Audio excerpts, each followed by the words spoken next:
Welcome, ladies and gentlemen, to the Mic Check, episode 233 of the SplashCast Monday Night Raw. Y'all know what it is. We are here. I am your co-host, Reggie.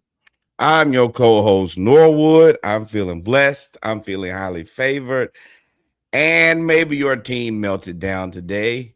Maybe your team didn't. Good afternoon, friends. Yes, sir. Y'all know what it is when it comes to Monday Night Raw. We do the mic check while we let y'all get in here, and then we're going to go to football. And boy, we going to go to football, and then we going to go to basketball, man. And we focusing on all the big topics that actually have implications on the upcoming year, both college and pro. And boy, I can't wait to get to it. How you feeling, my brother? Oh, I'm feeling great. Once again, feeling great. Them boys do what needs to be done. Y'all said series highlights here. 2 more series wins. Red Sox, we win 2 out of 3. The Reds, we win 2 out of 3. I like the red jerseys. It was a bloodbath. Man, listen. This started out as I think I was in the group. This is just one of the times I always say in the group, y'all, when I'm talking about, we have a SplashCast group where we all kind of have our sports talk, right? So I was in the group at one of the down times, and the first game, I was like, oh, we playing the Reds. Like, folks from college that from Cincinnati hit me, was like, yo, I'm going to the game. We're going to beat the Braves, etc. And excuse me, say what? Ronald Acuna, on the opening pitch of the series, 438 feet, home run. I said, oh. Ronnie Bombs are back, baby. Ronnie Bombs are back. And then the next pitch, next person up was Mike Harris. He almost went back to back, but the Reds outfielder, I want to say right field, robbed him of a back-to-back home runs. Mike Harris playing his ass off. I was like, dog, do y'all see this? Third pitch, Austin Riley got thrown. No, Matt Olson got thrown out on a double. I was like, dog, it's been 4 pitches, and this is the greatest game I've seen all year already. We're getting around. Well, that alludes to the very next one. Correct. We are the first team to 40. Currently, it's nice and perfect. 40 wins, 20 losses. And I was finna call them something that they are not. The Montreal Expos are in second place at 31-29, barely above 500. Braves continue to do the work that they need to do. We are 9 games in front of the Expos, and I feel great right now. I feel this. Hey, man, thank you guys for doing your fucking jobs. Yeah, the Braves are playing really, really well. Ronald Acuna has hit 4 home runs. Everything. In 3 games. I'm going to say that again because remember, and the reason I'm saying that is because y'all said, hey, it might be over for Ron. Hey, he's been hurt too much. That's it. Trade him. He's having a rough. Remember, he was out at the end of last year. Came back. Must be dope. Might be meth. The teeth. Like, and normally we jump out there and we'll say, like, hey, y'all tripping. But I said, you know what? That North Georgia special, baby. That shatter. That's exactly what y'all was on. Ronald Acuna came against, he hit that grand slam against Boston. I said, y'all in trouble. It's like a shooter hitting a 3. Once you see it go in the basket, over with. Last thing y'all need is the number 1 team in baseball to get Ronnie Rockets to play MVP baseball. Boy, he will fuck around and break this thing in a way that y'all are not prepared for. And shout out to the Dodgers and all that layaway money that y'all spent. But I'm going to tell y'all, if the Braves are doing this with just good old-fashioned scouting and trading, oh, my God. Let me tell you. And our pitchers are getting healthy. Come on, Schwallenbach. Come on back, brother. Hey, what's man, we getting nice. I'm going to tell you now, though. Hey, Song Kim. They finna move you out of there, brother. Boy, they'll move you right on back. Somebody. I don't know what Reggie meant by you might be right on back. But you're right. You should, if context clues, if you can't figure it out, it ain't for you. But like, hey, I'm gonna tell you. You ain't off company time, then came back to company time, have been trash. Yeah. That is a recipe for a new job opening. Indeed. And they brought in, what's his name? What's the guy they got in? Mauricio Dubon. No, and Eli. Yeah, bro. He hit a home run almost out the park. No, not Eli White. Yes. I'm gonna get you. No, it's not. The shortstop that we had playing, he's like 33. Oh, Jorge Mateo. Yes. Let me tell you, Hassan Kim, you out of here, big dog. Jorge Mateo. Jorge hit a home run, stole a base. Him and Ronald Acuna on the bases at the same time as hell for catcher. You already know what it is. Ronald Acuna went first to third with no hits. He just got walked, stole second, stole third. Jorge drove him in. I was like, well. And we're doing this with Drake. We're doing this with Sean Murphy and Drake Baldwin on the injured list currently, and we still just moving on along with Sandy Leon and Chadwick Trump, not to be confused with Trump. Let me tell you, the best is yet to come. Yes, sir. Yes, sir. But we're going to move on to Serena.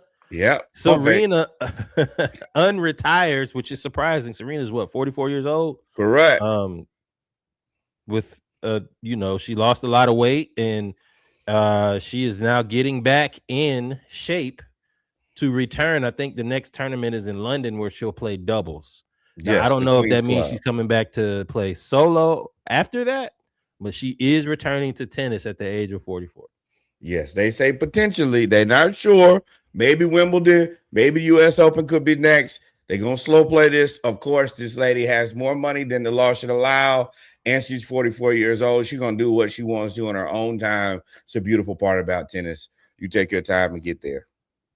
But yeah, and you ain't gonna be carried by nobody. Tennis is so low. So I mean, no. She's playing double. So yes, somebody carry her. Yeah, you're right. That's beside the point. Either way, she's gonna get it done. I have no question that when she come back, she'll be ready, and she'll be a problem for all of you people.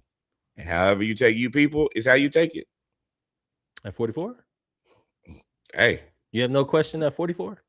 No, I ain't gonna lie to you. I'm gonna keep it a buck. I got questions. You're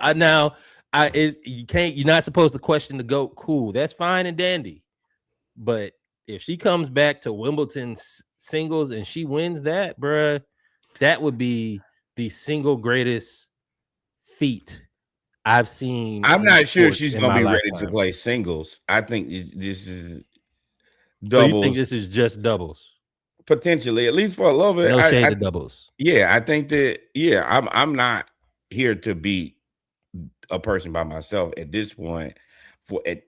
Had she had a kid or two, if I remember correctly, and you're right. She's probably lost some weight because of course she's lost some weight because she's on the GLPs. This is just news.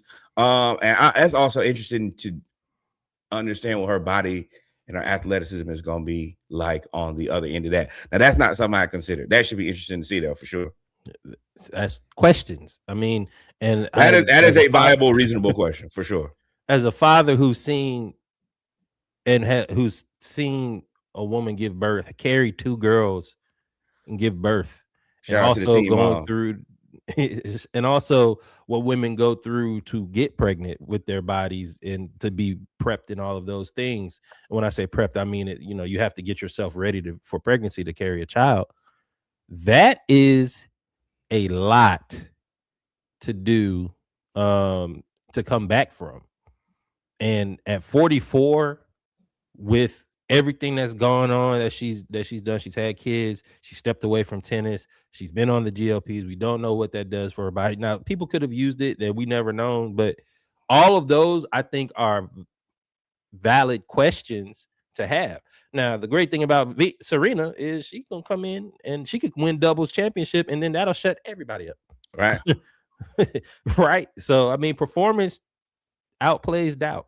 So shout out to her, first of all. Wins cure everything and answer all questions last time I checked. For even being in shape to even do this. Right. Correct. I ain't 44, and I tell you, that would never enter my mind. So shout out to Serena, man, the GOAT. The GOAT. Continue doing GOAT things. But With that being said, we've come to the end of this. Is really the Braves Chop Talk and Mic Check. Do you want to go right into football? Let's do it. So, welcome, ladies and gentlemen, episode 233 of the SplashCast Monday Night Raw. We are continuing on with football now. We're going to go through some quick hits. There's something really interesting brewing in college football, and it's called beating the system. That ain't new. What you talking about? As long as it's been a system, they've been trying to beat it. Let me tell you. Well, let me tell you, that system been losing for a long time. Most of them, anyway. The UCLA quarterback Karson Gordon plans to enter the NCAA transfer portal, but he will enter as a track athlete, but play football. Trick bag. So the thing is, the portal closes at a certain time for football. Allegedly. So in order for him to get around it and circumvent the system that they have in place, he's one of the fastest quarterbacks in the nation. I think he runs a 4.26. He's going to transfer and be as a track athlete who will play football instead of a football athlete who will play track. This does a lot of things. For me, number one, now you have all these other teams who are going to be put in this precarious situation over and over and over and over again. And I think puts you at a disadvantage because that's going to be a spot for another player. He potentially could not run track. He could be using this spot, this opportunity, and take away from somebody else who you need to be training, recruiting, etc., who actually is going to compete. But as a sport that does not make a ton of money, football is king. They're going to be able to say, hey, man, put this guy on the team. We need him for football. The athletic director is going to walk into your office and say, hey, this kid is now a track athlete, and you're going to have to STFU. For as far as holding a spot for track athletes, I mean, it depends on who pays a scholarship. Now, I wonder if that has to deal with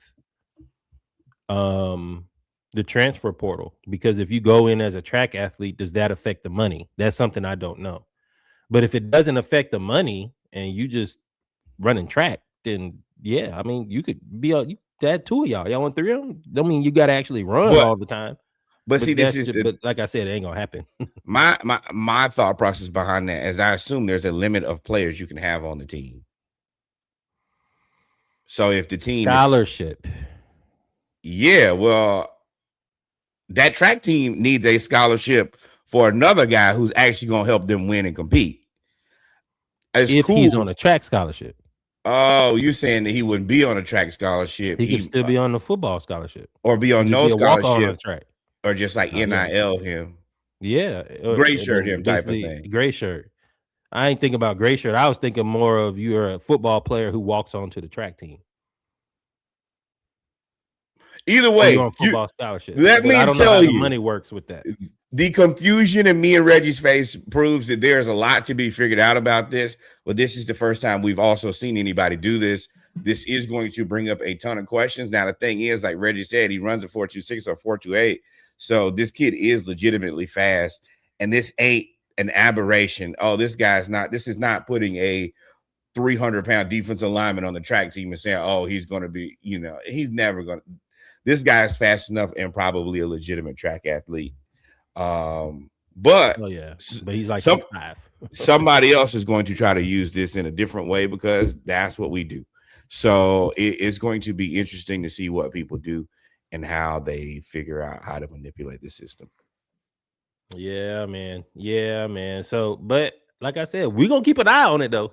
Oh, for sure. Because this is just open the door for foolishness. The SEC and Big Ten are like, well, all of you speed guys down there, come on to Ohio State, come on to Texas, right? Come on to UGA.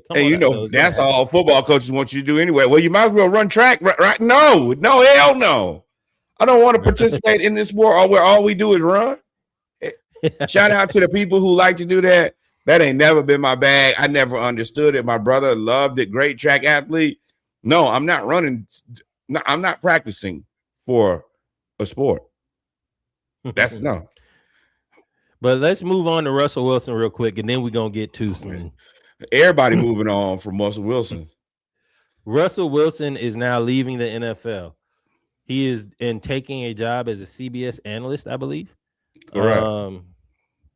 And it was widely speculated when you saw him at the Savannah Banana games, and he was how puffy for an NFL quarterback. Russ ain't never been small. Husky. So yeah, husky. Okay, husky. There you go. So it has been confirmed that he's leaving the NFL. What's interesting to me is the wording here. Did not retire. Leaving the NFL. He did not retire, but he's basically taking a sabbatical, right? He's leaving his options open. At what age? It's interesting. I think Russ our age. So he's got to be maybe a year younger, 2 years younger. He's like 38, 37. Whatever it is, you don't 37. Mm-hmm. Brother, peace, brother. Brother, it's over. Well, you got Sierra at home, big dog. Like, head home, dog. And you are got not more money. You're not Tom Brady. You have to go home to your wife. Yeah. She from Riverdale, dog. Make a good decision. What's interesting to me is the money. I wonder how much he's gonna get paid at CBS, because most of the time, once you get into TV, and if you're pretty good at it, you can make more money than you've made in the pros. Now that might be difficult for Russ because he made, I think, like 300-something million total while he was in the pros, right? He got 230 from the Broncos. He had an extension with Seattle a couple times. I think he's made $300 million. So, but you get paid more per year, probably, if you're pretty good as an analyst than you will as a starting quarterback, depending on your caliber. So he's gonna make some money. Maybe he's gonna make some money. The other part about this is one of those jobs that you actually have to be good at, and people do pay attention and they do listen. I haven't seen Russ do the most media. Doesn't mean that he's not good. I didn't see Matt Ryan do the most media. I think he's very solid. Tony Romo used to be very good until he wasn't, and I'm interested to see what happened to Romo. He really stopped game planning for the NFL. That's the reason he can make every call, because he was still game planning for each of these teams. And then suddenly one day you're not. And then after 2 or 3 years, they've moved on. They got a new game plan and you don't know it anymore. Well, and you're not like Dak Prescott. Well, ladies and gentlemen, that's why we call him Quick Scope Davis. Gun loaded, ready to shoot at all times. Get down or lay down. Damn, my boy. But shout out to Russ, though, man. That's crazy. That boy talked about Dak like he's not active. I'm intrigued to see it. I hope he's good. I really do. Because if he's not, then he ain't. I'm calling audible here. No, not yet. We might as well talk about other New York Giants who should retire. Odell Beckham Jr. is headed back to New York. Maybe. I don't know why they would do this. I also have to acknowledge that I've given the Baltimore Ravens a ton of hell over the last few years about their reluctance to get a receiver. And when they get a receiver, they get one that is, in fact, old as most. Well, I am starting to believe that is a Coach Harbaugh thing, because he brought in OBJ and he also brought in a guy. I couldn't even find a picture for him, but Juju Smith-Schuster is also joining the wide receiver room of old and forgottens. So maybe it's not the Ravens. Maybe it's actually Coach Harbaugh. I would not be in that wide receiver room and be happy if I was Jackson Dart. You already had a rough week. Abdul Carter called you to the carpet, and then you have Neighbors, who is not progressing at the speed that I think that they wanted him to. And then you find two of the most old, irrelevant wide receivers you could to come. What are we doing here? First off, we don't care about Jackson Dart. Abdul Carter does. Yeah. Eloquently, might I say. Yeah, Giants. What the fuck? Like, okay. Obviously, you said something about Malik Neighbors there that's very interesting. I don't think he want to be there. And I don't think Neighbors wants to be, I don't think Neighbors wants to be there. And I think he was frustrated from the jump. As soon as they drafted, who did they draft this year in the first round? The Edge. Didn't they draft the Edge player from Ohio State? I don't know. Yeah, they drafted the Edge dude from Ohio State. And he wanted somebody else. I was like, oh, well. Arvell Reese, linebacker, Ohio State with 5th pick. I was like, oh, he definitely don't want to be there. And he already was upset. And then he's mad about the rehab and how everything's going. And now they have a new coach who's old school. And then you bring in the geriatric bunch to help me out.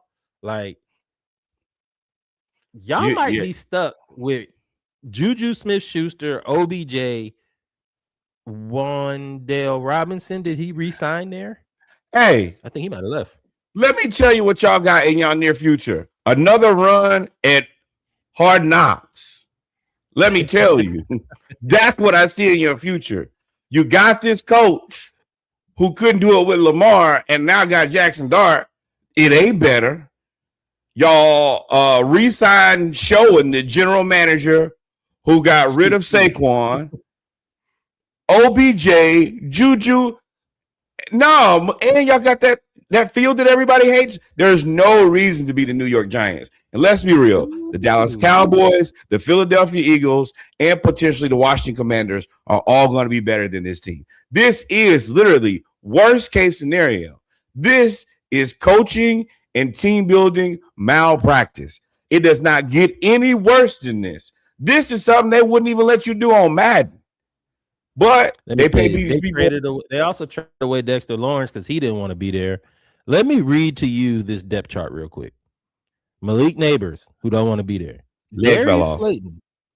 Darius Slayton, and Darnell Mooney from the Atlanta Falcons are your starting 3 wide receivers. I think Mooney's going to be interesting.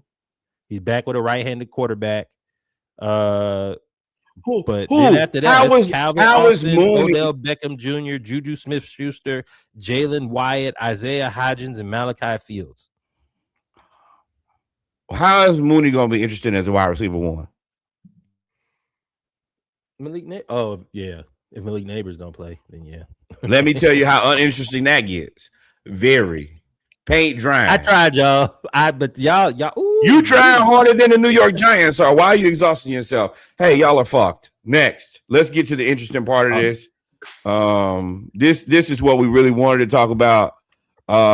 New York fans, congratulations. I know what y'all are doing. Y'all are sacrificing yourselves in potential to help the Knicks. You are donating literally all the juju that you can. You seeking anywhere to find it, even going as far as to sacrifice your NFL team. I respect that. Cleveland, I don't know what the fuck y'all doing. Boy. Nah, I go ahead. I'm gonna let you go first. It's a good joke. Let it walk. Well, first thing here is what we're talking about is today, as Norwood has predicted for a long time. I think that Reggie kind of had a very similar sentiment. Myles Garrett needed to get the hell out of Cleveland. And today, that's exactly what he did. Myles Garrett was traded to the Los Angeles Rams for Jared Verse. Thoughts and prayers to you, my boy. Their 2027 first round pick and additional draft compensation, which is a second pick in 2028, second round pick in 2028, and a third round pick in 2029. So 3 draft picks and Jared Verse for Myles Garrett. I want to hear what you have to say about this. Boy, I said it earlier. Boy, listen. This is what I said, and this is what I said. I think this is going to be a good move in the future.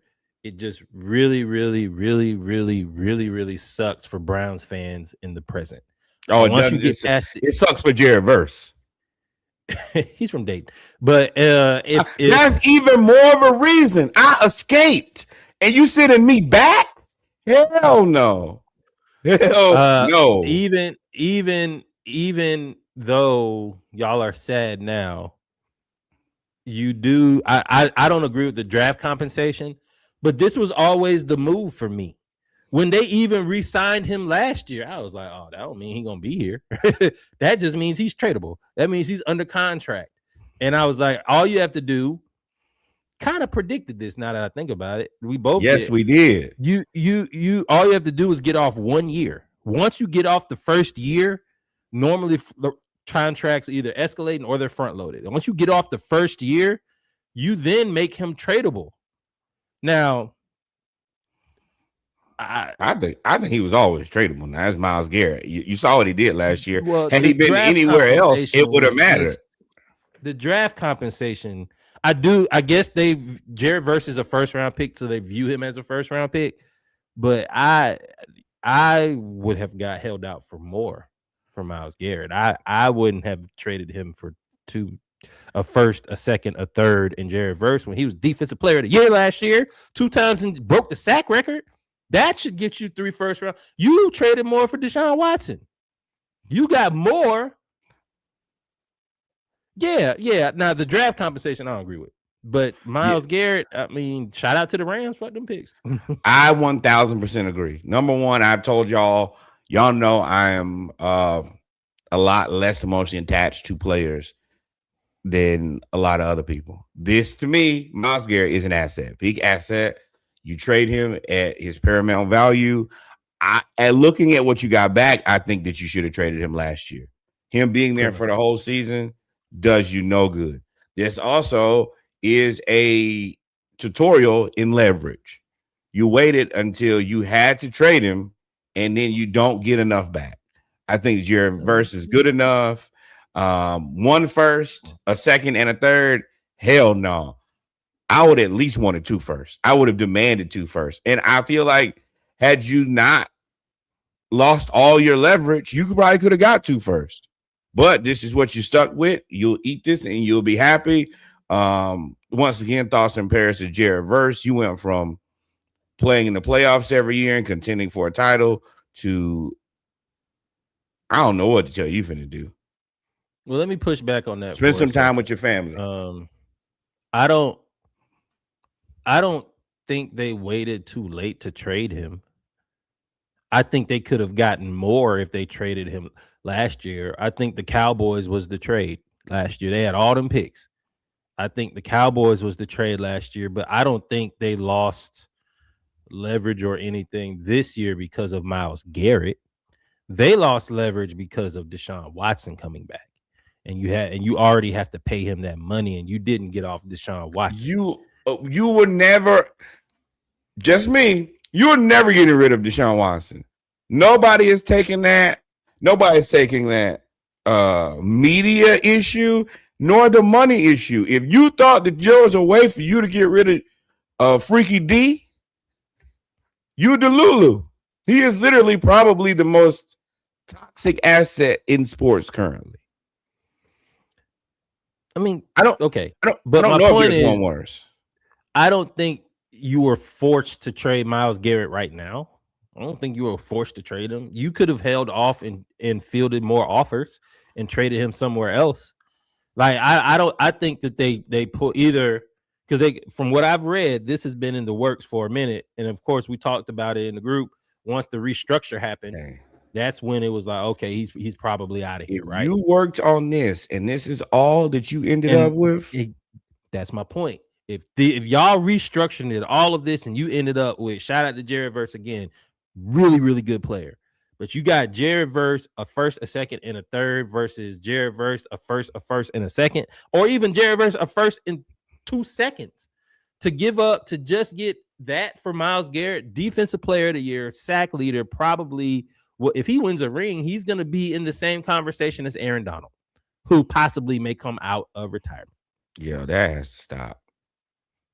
Leave him where he is. No, why not? I put it in the group. Why not, Reggie? Because our team is in the NFC. That is the reason why not. I'm separating myself from the guys, but not me. Man, we just Penix barely holding on. You think you're gonna send Aaron Donald and Myles Garrett? I quit. Control Alt Delete. Prepare the others. I ain't going. But my point is, what we do? Come on, Tua. Let's go ahead and get you out of here right now. Hey, so but my point is, I feel like for defensive player of the year, who's now has the possibility of being with Aaron Donald, who all players know that of Aaron Donald's caliber in that organization. They get all the news before. So I know y'all are probably saying, oh, you putting on the conspiracy theory about him doing the pull-ups and saying ready, can't wait to come back, all that stuff. He knew that this deal was going down.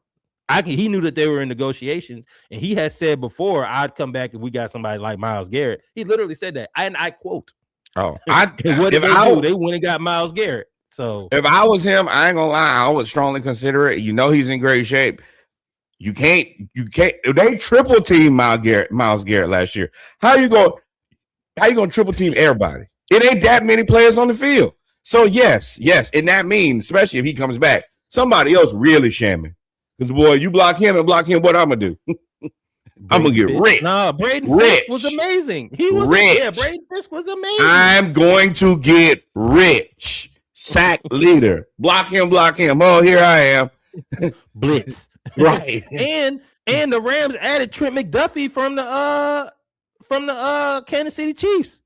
Like they have played the offseason well on defense. Talk about no. McDuffie to the Rams.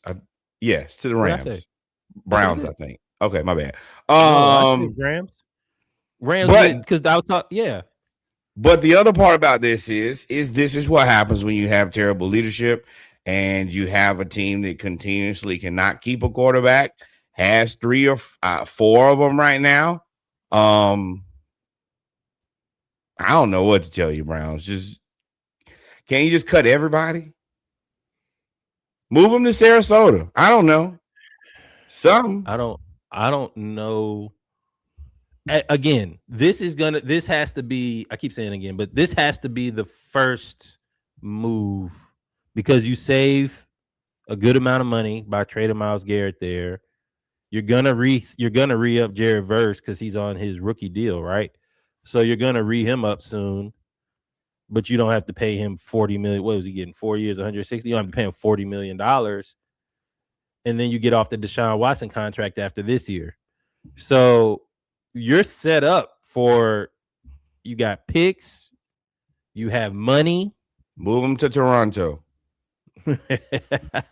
You got picks and money. So I think as hurtful as this is, it's a really good forward-facing move. But boy, y'all gonna have to do something this year. Y'all can't trade Myles Garrett and go 1-15. I can tell you that.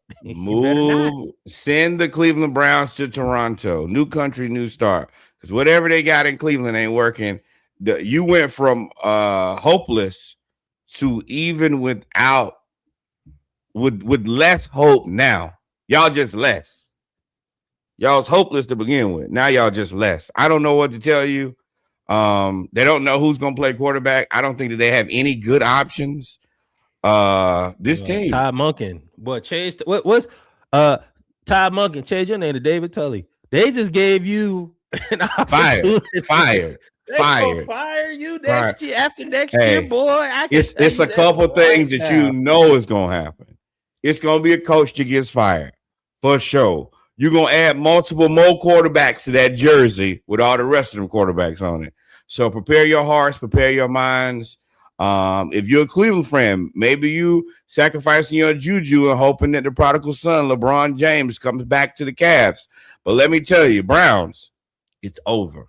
It was over to begin with. Y'all was already looking at next season anyway. Y'all looking at next season now. I just add another strike line. I ain't never seen a franchise go. I mean, they are all in this year, right? Talking about the Rams. The Rams they signed Matt Stafford to a gajillion-dollar contract for basically a year. They traded for Myles Garrett, who's in the peak of his prime, probably now will start going down the hill. It's just down the mountain. It's just the mountain is so much higher than everybody else's. And then and the other part is he's in really good shape. Like he could be one of the what's the old boy who played 100 years for the Saints. He could be one of those guys and play 5 to 6 months. Jordan. Yes. And and I mean you could stair step him down to where, all right, well, 100%, 90%, pass rush only. Like he gonna be fine for a while. and he's Khalil going to be a Mack problem. his way out. Yeah, you can do that. So, but I mean, but they are. I mean, then you have, not Hopkins, Devontae Adams. You have Devontae Adams. They old. They got some older players. They're going for it this year, and maybe next year, but more than likely this year, because they were kind of close. I mean, they got upset by the Bears, correct? Correct. On a Hail Mary. Yeah. So I mean, I believe that they're going for it, and they got a good mixture of veterans. They got a good mixture of rookies, and then you add possibly 2 defensive player of the year. And I said 2 because they are actively at they've flown he's in LA. They are actively at Aaron Donald's house, similar to how the Warriors were with KD. Like, hey, man, bro, baby, I'm begging. Hey, what? This is the difference between the NFL and the NBA, is that you have all these draft players. You got enough to, you're right. I probably can't. I can probably afford to not draft a first rounder, 2nd, 3rd, 4th, 5th, 6th, 7th. I just got to hit on those picks. Now, your room for error is a lot less. And it does help that when you trade these picks, you get monsters. So it's worth it. But there will be also a time where you're going to have to pay. You're going to have your reckoning too, because this team is getting older. And I know that they drafted Ty Simpson, but we also watched Ty Simpson last year. He was okay, but he also is not the future. Last question. I saw this on Twitter, and I'm going to bring it up here. I listen to a lot of different podcasts, but Monty Jones being one of them, Dominique Foxworth, all of them. Everybody has brought up the same point. Sean McVay ain't really cool with Snead, the GM, right? He was not happy about drafting old boy from Alabama this year. Folks are speculating that after this run, this 2-year run, McVay he could be out of there. He could be out of there. It's reasonable. I mean, it's very reasonable. And y'all know how I feel about McVay. I think he is one of the best coaches in the NFL. He is, to me, a kingmaker. But I do think that you also need a GM to keep the rails on this thing, brother. We don't have a quarterback. And as good as this can be, as soon as we don't have Devontae, Matt Stafford, now Myles, all of those players, I want to keep my job. I don't want to have to be done because I don't have anything in the cupboard. So I got to put something away. I'm letting you basically run this thing however you want to. And you've done a good enough job, but sometimes I got to give you some pushback or we're going to be unemployed. Now, what you're saying does lead to the fact that maybe McVay knows something that we don't and say, well, when the cupboard is bare, I'm out of here. I'm out. I ain't gonna be there. So and the news keeps coming in. We ain't gonna say that but Joe Royer. But my thing is, y'all in a sunken place. My thing is they might not be in lockstep about what their career planning is in the future. And if I'm Sean McVay and I'm one of the most beloved coaches in the NFL, you're right. I could basically, you talk about being a corporate raider all the time. I just run it up over here. And then when I'm gone, I'm out of here. That dude at my job, when he quit, that boy took that corporate car with the pink pony. Say, I'm out. I'm going out with a bang. Right. Exactly. Wow. I was like, bro, you know what the pink pony is? Just corporate car. Went to the liquor store, had him on time, and moved away. Sent his resignation in while he was on the road. Greatest resignation I've ever heard. Hey, man, I went to school with a former Georgia football player who we call Relo Ray because he took the relocation money and then never came back to work. Yes, it happens. All right. You would think that this is the biggest story. Can we address this? Today. Can we address how, first of all, this morning, once again, shout out to number one, like, follow, subscribe. Also, join the podcast group if you really know sports. And this morning, I literally said, I think AJ Brown is out of here. And I said, Myles should be too. An hour later, everybody gone. And with that said, AJ Brown, which I think we've all known for a while, is now a Patriot, New England Patriot. He was traded for a first-round pick in 2028 and a fifth-round pick in 2027.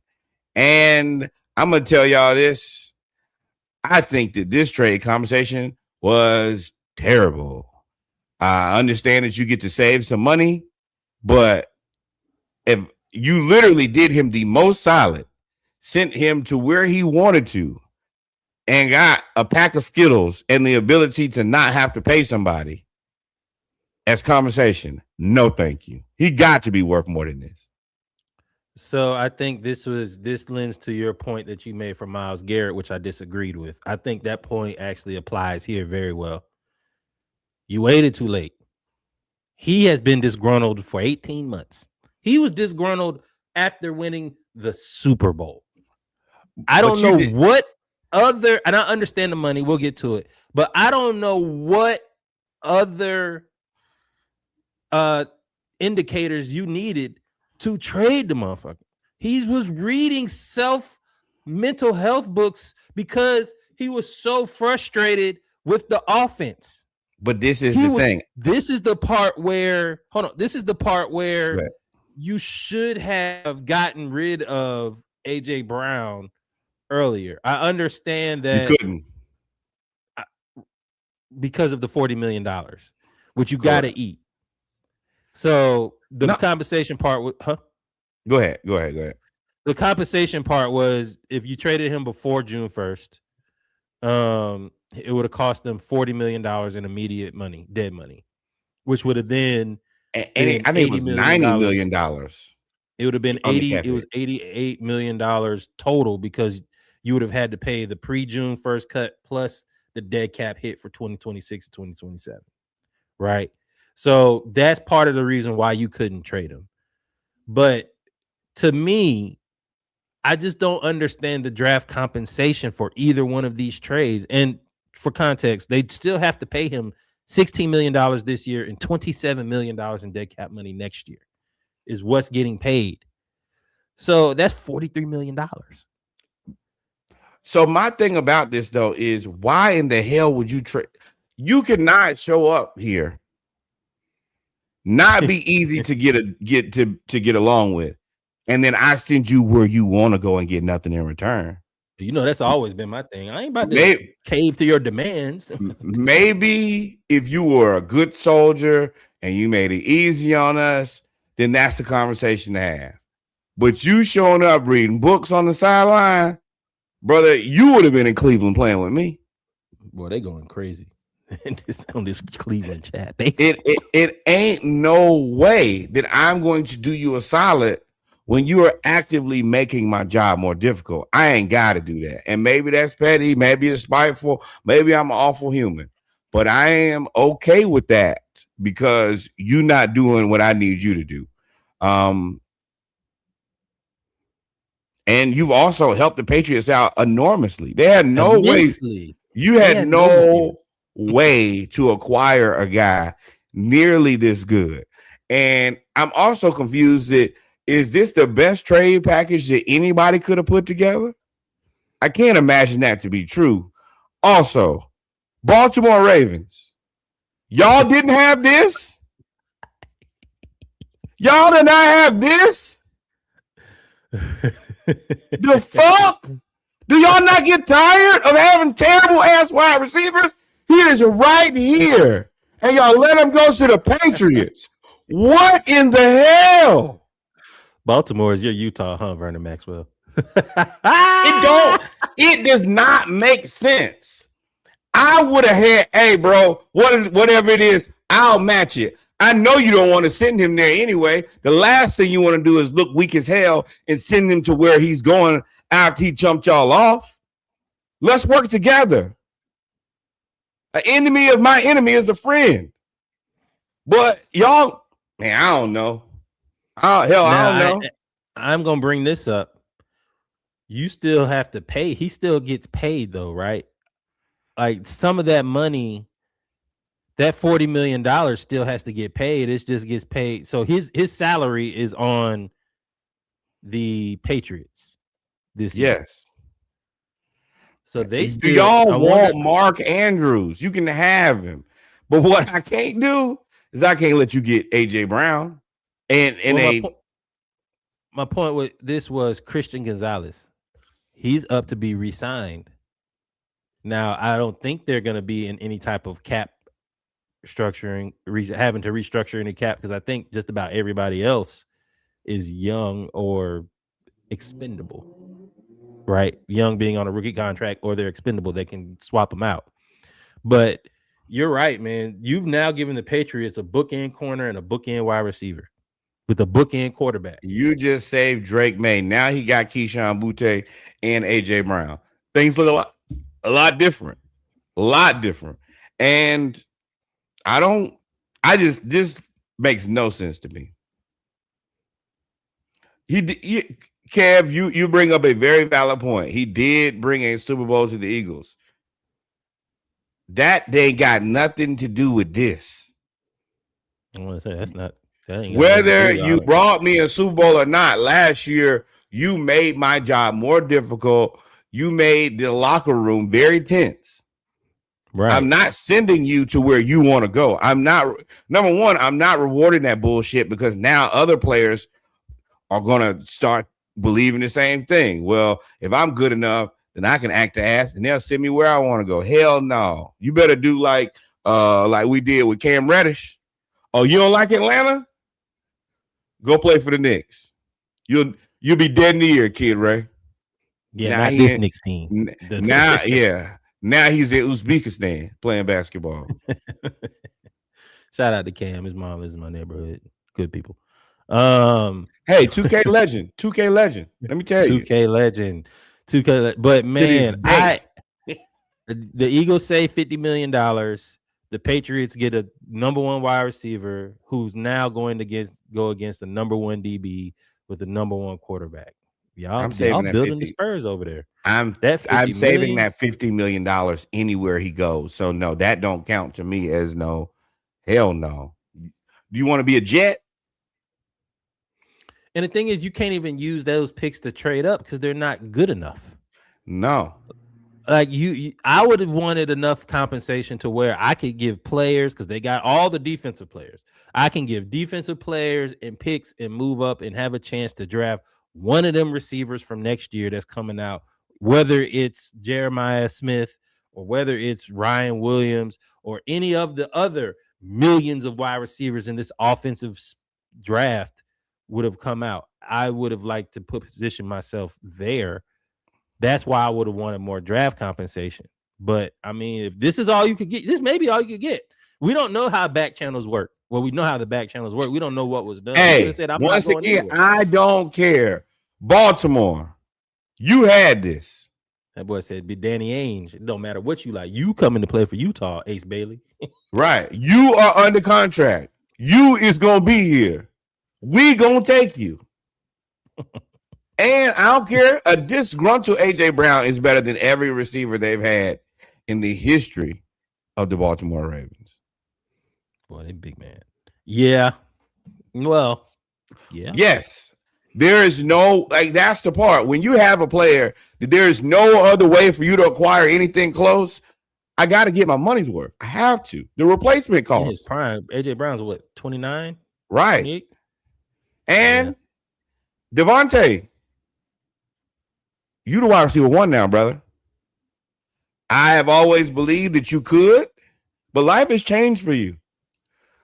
You're going to have to show people that you are who you say you are. I think they got Malachi Lemon, so it should help. But at the end of the day, ask Juju about being ask Juju about being wide receiver one. When he was playing next to AB, life was milk and honey. AB left, as crazy, batshit crazy as he is, that boy became a tick-tocker. And was nothing was the same like Drake. So Hey, man. Double entendre. All right, Hove. It's ugly. It's ugly. I am interested. I'm back on it. Football is back. We back in the off season. I done kind of chilled out for a little bit on football because we about to get to basketball. This basketball has been fantastic. This coming, and then we have the draft literally 3 weeks away. So we've been in like full basketball mode. But football, boy, that off season, they'll reel you right back in. I'm gonna tell y'all like this: football showed the fuck up today for the first time in a long time. We hadn't thought about you. We hadn't called you. Now, hey, big head, you ain't had nothing interesting to say. Then you showed up today. Lights, camera, action. And I'm going to shake this shit up on day one of this. So congratulations to the NFL. Y'all was getting stomped out by Adam Silver in the NBA. And this season, though. Well, I really want – I just want to drop this link to this Cleveland Browns chat. They are on fire right now. Send that team to Toronto. Send them. Well, I mean, they already took them once, didn't they? But Baltimore. Hey, maybe y'all don't need a team. Maybe y'all don't deserve a team. Something didn't happen in that area where football is cursed. Send them to Las Vegas. They already got the Raiders there. Send them back to Oakland. I'm not back. Send them to Oakland. St. Louis, somewhere. I really think Toronto deserves a football team. And they got one, the Argonauts, aren't they? I'm talking about NFL team. Oh, why would the CFL allow that? Because that would be great. That's more interesting in your sport. It's great. Yeah, for the NFL. No, it's great for the CFL. If you have that, that means there's going to be more people interested in football. They're going to watch. It'll be, you just wouldn't, they don't play in the same season, I don't think. High tide raises all shit when it comes to football interest. But with that being said, move that team to Toronto. But we've come to the end of football. I am going to take a back seat when it comes to basketball. This is when Norwood gets into his bag. Did I press something? There we go. So we're gonna take a quick break. I'm gonna get me a little beverage, and we're gonna come back with WNBA and NBA news. That's Coach Shannon. It's Coach Shannon. LaPortier. That boy Shannon was on one, wasn't it? That boy said, "Hey, young MA."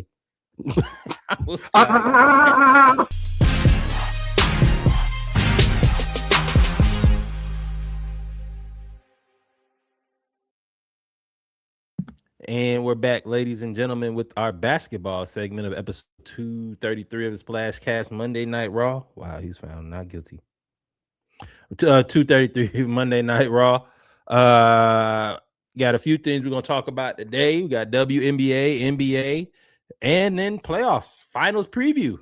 Where we want to start? Muted. You are muted, brother. Well, you want to start out with actually taking the mute button off so that you can actually speak into the mic. Thank you guys for rocking with us again on this beloved Monday Night Raw. And what I was saying when y'all couldn't hear me was that we're going to start out with the Atlanta Dream and Angel Reese becoming the fastest player in WNBA history to reach 900 rebounds in just 71 games. I think it is 17 or 18 games faster than the next person. Currently, we are 5-2 in the Eastern Conference. And she is playing fantastic basketball. She is dominant. She is tough. She is an elite defender. And the offense is coming around. I am thrilled for our team. Now, y'all got to chill out talking about y'all the best team in Atlanta. Braves still here. But y'all doing a damn good job. Hey, man. No shade, bro. But, hey, yeah. Shout out, first off, we try and be positive. Right. Angel Reese, you know, this is a children hierarchy around here. Act right. Has been a fantastic addition to this team. She is relentless on the boards, whether they're rebounds, me bounds, your rebounds, my rebounds, missed shots, whatever. She is relentless. She's a big girl. I didn't realize she was like 6'3". 6'4". Tough. And she is gritty. She moves you out the way. She gets blocks. She talks trash. She's the edge that really the Atlanta Hawks need. Like, she is what you want in a center. Might be the toughest basketball player in Atlanta. You know, Mike, she be ready to fight. So, get 900 rebounds.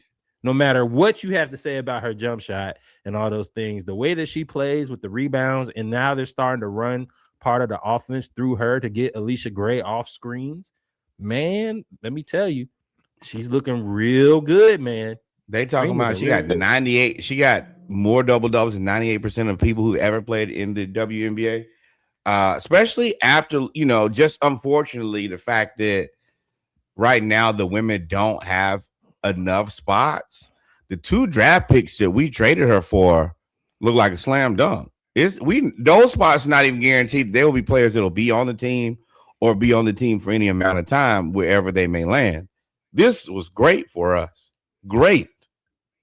Good opportunity. You took advantage of the opportunity when it presented itself. You took a swing, and obviously the Chicago Sky, right? Correct. They are in a super duper rebuild. So for that to be there, you took advantage of it, and she ain't want to be there. 3-5. I mean, they 3-5. We 5-2. I mean, they could. I mean, all of these teams are pretty close, but Chicago's had just more transactional issue year after year after year that they can't seem to get things right. And maybe you're right. Maybe you need 2 first-round picks to increase your chances of getting it right, because you're not doing it right now. But we are happy. We are thrilled. Number 2, these jerseys look fantastic. And Atlanta Dream, second place in the entire WNBA behind the Minnesota Lynx, who are 6-2. That means that we have a better record, or we have less losses than the Las Vegas Aces. Congratulations to you, ladies. And yeah, let's win a chip. We need it. In other basketball news, we are going to say rest in peace to former coach Rick Outerman, who most notably coached the Portland Trail Blazers, Golden State for a couple years. Most people know him as the coach in Sacramento, and he also coached Houston and in Minnesota. But a guy that is very well respected, was a very good coach in the NBA. Rest in peace. And I think he died at the age of 79. Yeah, T's and P's to him and his family and loved ones. I remember all of those places that he coached. Correct. Very well respected coach. His teams would give you hell, boy. They would give you hell. He had that Sacramento team humming. Right. So, as you get older, you start to become not desensitized, but this news comes more and more frequently. Job well done, Rick. Job well done. Moving on. The next thing we're going to call this hire them and fire them. And we're going to start out with not a hiring, but an extension. The Atlanta Hawks are, earlier last week signed Ansi Saleh into a long-term extension and promoting him to president of basketball operations, essentially making him the sole lead dog on decision making when it comes to basketball. Of course, things still go through him and Tony Ressler, because Tony Ressler is the wallet. But I think after what he did last year as far as the transactions and the way that we finished after All-Star, then you come back and you have the Philadelphia 76ers and Bob Myers immediately put in an offer to try to talk to him. I think that Tony Ressler said, hey, I have a good asset here. Let's go ahead and lock this thing up and give him all the control. Fantastic job. Excellent. I 100% agree with that. I just think you have the order backwards. I think that they came in the 76ers and they wanted to talk to him, and Ansi said, y'all can turn them down. I know I'm under contract, but y'all can turn them down if you promote me. Right. I'm not saying he begged to put it, but I think as you said, the leverage was there. And it was like, hey, I've done everything correct. You might as well. And I think for them to know that they're going to keep him, they had to make this move. I don't even think that he had to say anything. Bro, you saw where I came in executive of the year last year, second. And a lot of people could dare say I was number one. I did a lot more with a lot less. I made CJ McCollum into a household name again. So I think that his leverage was his negotiation was done by the team success. I don't think he had to say nothing other than, "Hey man, how much and when." But I think that this is a fantastic. You're right. I think this is a fantastic move for him. He's the man in charge. I think this is a fantastic move for the Atlanta Hawks. For the first time since Travis Schlenk and Danny Ferry, we've had a guy who I respect and trust to make good decisions. And I think that his strategy should be successful for the Atlanta Hawks. Yeah, this draft will go a long way into, I think we all know his philosophy. I think this draft will go a long way to understanding the plan. So I'm excited for this. Shout out to Ansi. Shout out to the Hawks. Draft on the way. Yes. 2 picks. Next up, we talked about somebody getting hired. Then we talked about somebody getting fired. Jason Kidd out as head coach of the Dallas Mavericks. This is just 1 year after they traded away Anthony Davis. They traded Luka. Then they traded Anthony Davis. They acquired Cooper Flagg. Jason Kidd has a very interesting coaching career. He's been everywhere, but it seems like a lot of times he'd be there too soon, or he can't make it until the time where the winning happens. But I do still think that if you look at a lot of coaches in the NBA, him being available, he is one of the better coaches, if not the best available coach right now. Cleveland, hey, do you think that Jason Kidd is better than Kenny Atkinson? I would say probably so. Yes. The thing about Jason Kidd is Jason Kidd do stupid shit. That's why he be getting fired. It's not stupid shit, but like he puts himself in positions to be fired. It's not about his coaching acumen. He's the one that turned Giannis into Giannis. He's the one that got Cooper Flagg playing point guard. He was ahead of the game of seeing, hey, we need ball handling bigs to be able to run the break. That was one of the things that he pushed with Giannis. The thing about Jason Kidd is he do stuff like act like he's going to spill a drink on the court so that he can get a timeout when he ran out of timeouts. Or he comes out in the public and says, not even comes in public, it came out that he tried to position himself for the president's job, which that's the reason you got fired. You didn't get fired because of your coaching acumen or anything like that. You said you wanted the job and they gave it to Masai Ujiri. Well, if you wanted the job, and the first thing I do when I know that you want my job is I can't trust you. You got to be the guy that has my back and I have yours. If I know that you're shooting for my job, then I'm going to move you, even if we're cool, even if we're not. So they got him up. I knew this move was coming as soon as they said he didn't get the job. I was like, oh, then that's out of there. That's like, you're right. They would not have let that be known. You're right. In hindsight, they would not have let that. That would have been an internal situation. Hey, I want the job. Nope, we got Masai. You're right. When they let the news go to, hey, he wanted that job, he was out of there. Now the thing is, might not also be the worst thing. Dallas is not the best situation, in my humble opinion. I think that once again, this might be a time where getting fired might do you some good. With that being said, we're going back to hiring. Sean Sweeney, San Antonio Spurs associate coach, has been hired as the Orlando Magic's new head coach, replacing Jamal Mosley, who, of course, is now the head coach of the New Orleans Pelicans. Sean Sweeney, I'm going to read y'all his resume because most people are not the most familiar. He was a video coordinator with the Nets. Then he was assistant coach with the Nets. Then he was an assistant coach with the Bucks, assistant coach with the Pistons, assistant coach with the Mavs, and then most recently, associate head coach of the Spurs, now the head coach of the Orlando Magic. This is interesting.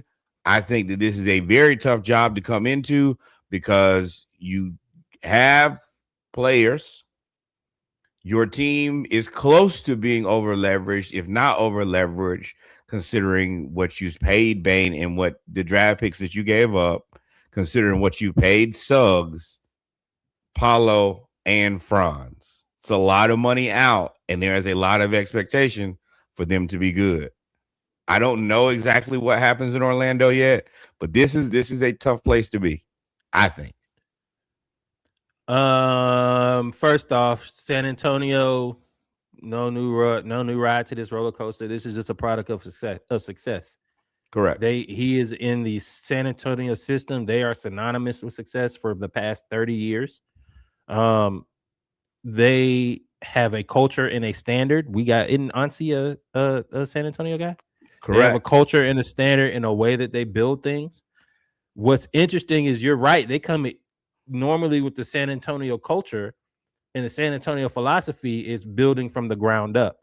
This one already has the foundation, allegedly, right? They already have Paolo. Yeah. So now you've got to come in and install your culture into already a ready-made team, which is interesting. 2, I think this move was they already were talking about this move. This was the John Harbaugh in Baltimore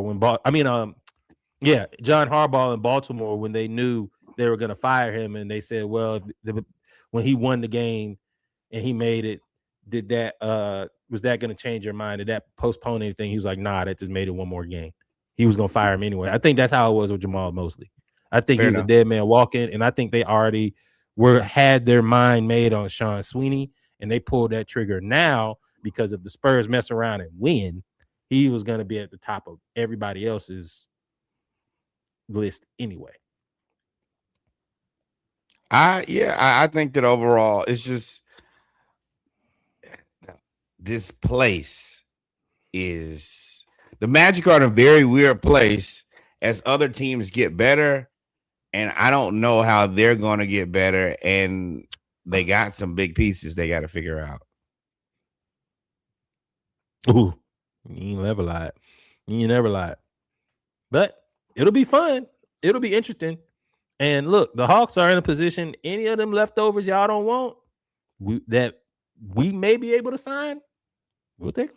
Yes, that is where I think if anything you can take from me, I'm going to continue to tell y'all this every week, is having your books be in order and having the opportunity. And one of the things that Ansi Saleh says other than optionality is being opportunistic, seeing when there are teams that are over leveraged, that are ready to purge. Specifically right now, I'm speaking about the Cleveland Cavaliers and the New York Knicks. What can I get from here that is good and not have to give you a lot back in return? That is going to be very interesting to see. As y'all have already heard, I think this is the perfect time to go. The Cleveland Cavaliers have also just lost their general manager.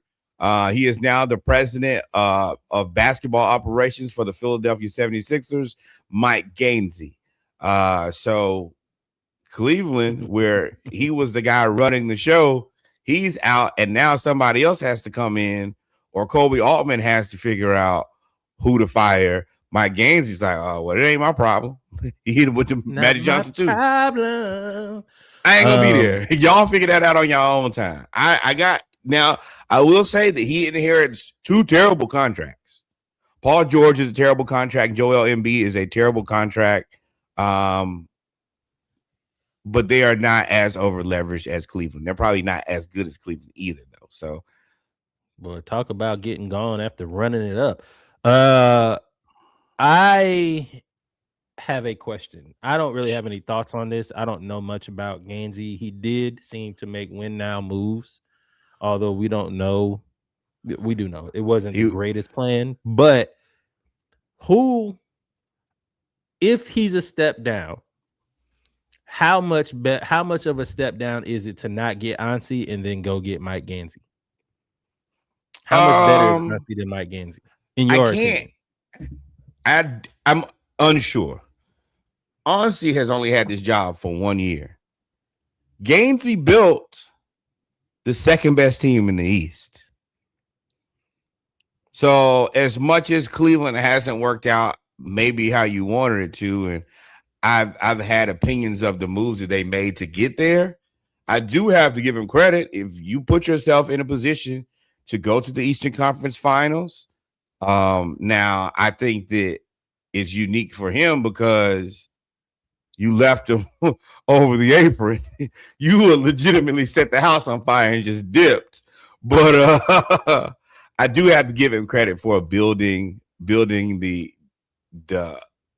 second best team in the East. That's interesting that you say that when I said that last week about the Knicks, and you ain't really agree. That's well, no. I can agree that he's done it, but I think that if I'm the Philadelphia 76ers, I got to put some guardrails on this guy. You're not finna just go run up my bill and then walk out on me like you did Cleveland. No. We ain't doing that. Because Cleveland, respectfully, is in a terrible situation as far as what to do. I'm not sure if I will be in love with him, but I also can't make Ansi Saleh the greatest ever after 1 year. We've seen plenty of people running up 1 year and then turn right back to being terrible. I don't think that's Ansi, but I gotta see more wins in a row before I crown him to go. And this guy, by hook or by crook, he did get his team. He did build the Eastern Conference team, an Eastern Conference title contender. And Ansi is yet to build a title contender. So yeah, I got to give it to this guy for now. But I will be. I will have. Donovan, you drafted Evan. You got Jarrett, and we look back. We look back at them draft picks. They were solid. Like when they did draft, I got to give them credit. They solid. You showed me that. I was like, and I mean, you did have Hunter. I think that in hindsight, that probably wasn't a great trade, but it wasn't a terrible trade either. And you got James Harden. Like you did get James where there was not a whole lot out there. But I think that both the Cavs and the Sixers got some work to do with finding, how to navigate this new CBA and getting their money right. They're both still behind the 8 ball as far as the money, and until they do that, it's going to be difficult for anybody to do anything. You ain't never lied. But that's interesting for hired and fired, but we getting moved. See, the thing about football is you normally get movement. Most of the time, you get movement like. I guess right afterwards is the same. You lose like soon as somebody gets eliminated, they get fired, and players, shout out Donovan Mitchell, go on and start saying I had a great run, and no matter what happens, How do you feel about that? Donovan doing that? Donovan telling y'all, I believe there's no coincidences. Tinfoil had Reggie. All of that to me means that he's gearing up to either leave or this is the last year, and then he's gonna leave. So you think I don't know if he's gonna request a trade, but I think his days in Cleveland. You think he gonna pull a Myles Garrett too and say, "Hey, you got to pay me because y'all can pay me the most, and then I leave"? Yes, I mean that's what basketball players do. Yes, I have to get my money first, then I'm out the door. Right, because if you pay him, and that makes him more tradable. It's the same thing. If you get Donovan Mitchell on a no, I disagree there. If he's a 5-year whatever contract, I ain't saying paying 40, 50, 60 million. I mean, I ain't saying paying him max 70 money. million. He wants 70 million. Well then I mean, Donovan, get your money. Yeah, I wouldn't do it. I don't know who would. Right. But see that's the thing. One team that would, and I can't think of one team that would pay you $70 million. Basketball is a little bit different because if he stays there because he's been there for so long, they can pay him the super duper max, which is 70 million. But if you trade him somewhere else, it's kind of what the Mavericks did with Luka. Is I don't want to extend you at that price. I can trade you, and then the other team will actually have to pay you less. So I don't know what the Cavs gonna do, to be completely honest. But I put a hit out on Gainsey if I was anybody over there. You can't run up my bill and dip. All I would say is, hey, this is out the mud. We got the Cleveland Cavaliers, the city of Cleveland. They going through it right now. Yo, that's disrespectful. That is disrespectful. Smoked the boy Myles Garrett. No, Gainsey ran up the bill and ran out on the check. Donovan trying to get 70 M's. Boy, God. Hey, if you think James Harden ain't gonna hit you over the head. Oh, you know James go to work like me and you do. Hey, I'm gonna be here, but I don't live here. I don't love it here, and I'm here for the check and the check only. Speaking of a check, and speaking of people getting hired and fired, Steph Curry has chosen to brand partner with Li Ning, Chinese sportswear brand, leaving Under Armour. Talk about one of the most colossal fumbles in sports history. Is it? Hell, what is Under Armour without Steph Curry? Cam Newton ain't selling cleats no more. $1 billion company? Barely. Under Armour already been struggling. Then you get rid of Steph. I don't know who their lead athlete is. Why do you think they got rid of Steph? Well, they already been struggling. Let me clarify. Not that they got rid of him. They let him run out of the door. And now I will tell you who their athletes are. Kelsey Plum, fantastic. De'Aaron Fox, who's technically under Curry brand. In this deal, he is allowed to take Curry brand to Li Ning. They don't know what's going to happen with De'Aaron Fox yet. That's an interesting situation. Then after that I did not know. Correct. Oh, so you taking all the athletes with you? Well, he's not necessarily taking the athlete. He's taking his name. He's taking Curry brand. Now, what Curry brand can do, and they make that very clear, is they can sign athletes. This is no different than Jordan, no different than LeBron and his thing. They got but Under Armour, I guess they're leaning into football. You got Justin Jefferson, Devontae Smith, Cam Ward, and then you got Bryce Harper and Juan Soto and Anthony Joshua. It ain't bad, but these aren't the guy. Like these, without Steph, you don't have anybody who's the face of anything. Sorry. Well, I guess you got Bryce and Juan, but they ain't. Well, shout out to who's the first major athlete to go over to China to get a shoe. Oh, in our Clay, this time frame. I'm not talking about 1940. I'm talking 1990. Clay, Jimmy Butler, Dwayne Wade with the way of Wade. That's where I was going. Dwayne Wade going over there first was interesting because it opened the floodgates. I understand that Jimmy Butler, CJ McCollum, Klay Thompson, Dante DiVincenzo, Alex Caruso, Terrence Mann, all are over there. Austin Reeves, with Li Ning, Austin.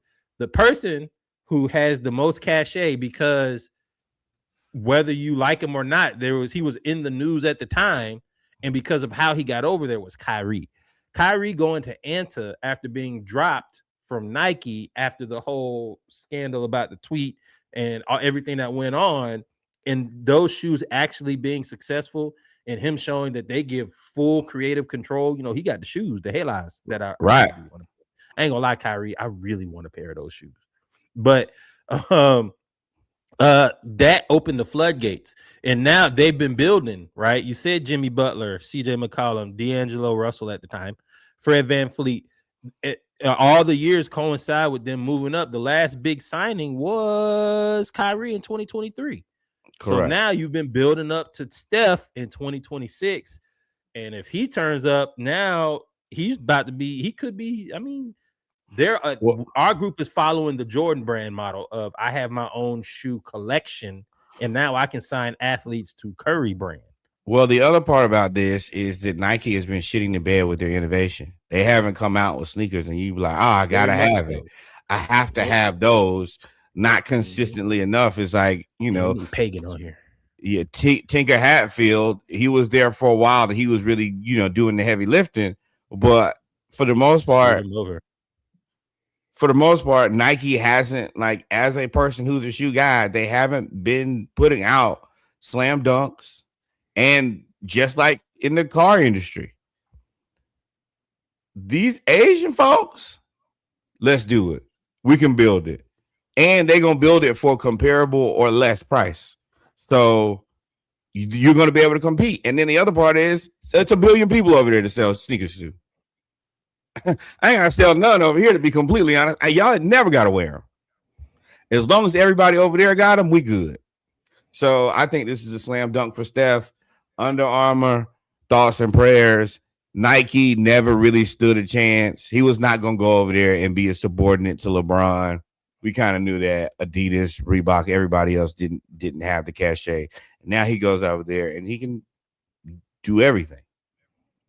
Mm-hmm. Moving on. In response to tanking, which I think this is a knee-jerk overreaction, is the NBA Board of Governors has passed a new anti-tanking rules that expanding the draft lottery from 14 teams to 16 teams, the relegation zone where the bottom 3 teams get penalized with lessened chances of a number 1 pick and flattened odds. Basically, they're doing everything they can to make teams more competitive. They will not reward you if you try to lose. It getting to a point where now you might as well just do your best. Now, the thing about it is some of these teams was trying to do their best and people thought they was tanking. I'm about to say, like, what if New Orleans, you just sucked. Let me tell you, they was trying to win. And they did win towards the end when DeJounte got back. But I think that a lot of folks just lumped them in and said, oh, they must be tanking. No, they didn't. We own their draft pick. They weren't losing on purpose. They just sucked. And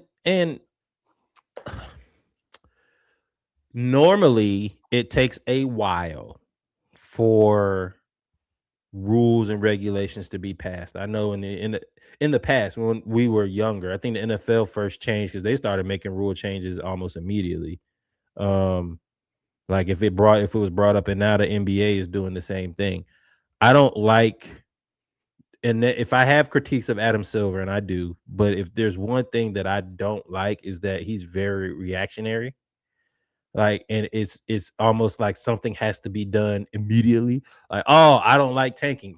All right, well, I'm going to change the rules and do all of this like right now. I understand tanking was a big deal, but it seems like this judgment was rushed through. 1,000% thought out. You didn't even let the new CBA bake in yet. Like, these are teams that have to. The CBA fundamentally changed how teams are strategically were doing business. Before the CBA, you could literally just pay it out the nose. As long as you had enough shekels, you could pay for it. You got the dollars, you good. Now, that's not so much of a thing anymore. You have to be very good with your books. You can only pay so much. You can only pay so much for so long. And there were teams that were already built to compete, specifically, once again, the New York Knicks, the Cleveland Cavaliers. I also put the Timberwolves in there. The Lakers kind of in that, where you were built for the last CBA, and there has to be a point where we have to reset. And it's difficult to reset. And then while you're trying to compete for a championship, and all these teams have special guys, Luka, Anthony Edwards, Jalen Brunson, and then the Cavs, they just got 4 big contracts. So I think that this is an overreaction. You got to give those teams a time to kind of figure out, hey, when are we going to take a step back? But I don't know how this works out yet. I don't love this yet, though, by any stretch of the imagination. It's a lot of funny shaped puzzle pieces. I'll tell you that, with the whole penalized less than 3 teams, this, that, and the third. Like, I also hate when I have to have ChatGPT explain basketball to me. And I'm telling you, towards the end of the season, you're going to have to put the thing in and say, hey, who's going to pick? Because I can't tell you that I understand it. And I think that I'm a relatively intelligent human being. Yep. But, it is what it is. But now. No. Well, we're going to go right to number 1. No, that's not where I was going at all. We're going to go here. I'm about to say, I know that's where you were going, brother. Wrong picture of Wemby. But I guess we can go here now. I'm going to let y'all know there will be a new champion for the 8th straight year in the NBA. And the reason why is The San Antonio Spurs punched a ticket to the NBA Finals by defeating the OKC Thunder and reigning champions 4-2. This I'm going to take a moment here and pat myself on the back because I told y'all that they beat them 4-3. 4-3, excuse me. You're right. It was game 7. I also want to give a shout out to my executive producer, Kyrielle. We had a little pre-game talk, pre-production talk. She also picked the San Antonio Spurs. She did. And I think that she has a fantastic future in sports podcasting. So congratulations to you two. As a person who did not pick the San Antonio Spurs and was wrong, what do you think about this? I think the Spurs are a really good team. I think that Wemby is a problem. I think that you can ask shit about that. That I'll get there. That team with that makeup is wild. Every move that they made, everything made sense once they got to the finals. Once they got to the Western Conference Finals. Everybody was telling them last year to trade down and trade. You don't really need Dylan Harper.